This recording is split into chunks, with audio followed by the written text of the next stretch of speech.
Every time I hear the words Pete Rose, I don't think about a guy who bet on baseball. I think about the guy who crossed state lines as a married man in his 30s and was having sex with an underage female, which he claims, I didn't know she wasn't 16. I don't care, Pete. That, that's She not was an actually excuse. fit. She was actually She was 15. actually He 15. loves to say that she was 16 because that was the age of consent. Correct. But that even dismisses all the stories that he brought girls as young as 12 to the Cincinnati Reds clubhouse during spring training back in the day.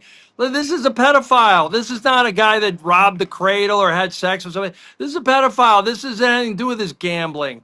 Well, see, Like that's the just fact it. that And I Rob got, Manfred let that guy in the Hall of Fame. I mean, what I Hall of Fames are shams anyway. I mean, there's so many bad people in there, but oh, we but could there do a whole should show be on some Hall of things Fames that one day and the nonsense there that's should there. be some things that disqualify you from any kind of recognition.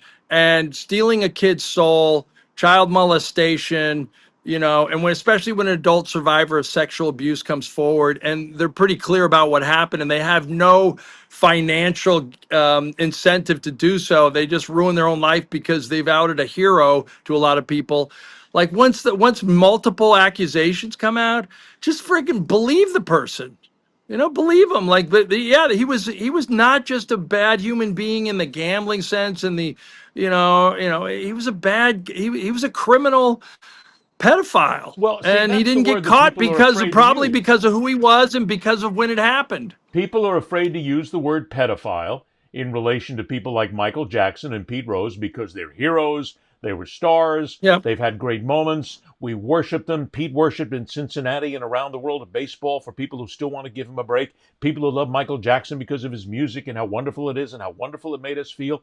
But the word is pedophile that you have to use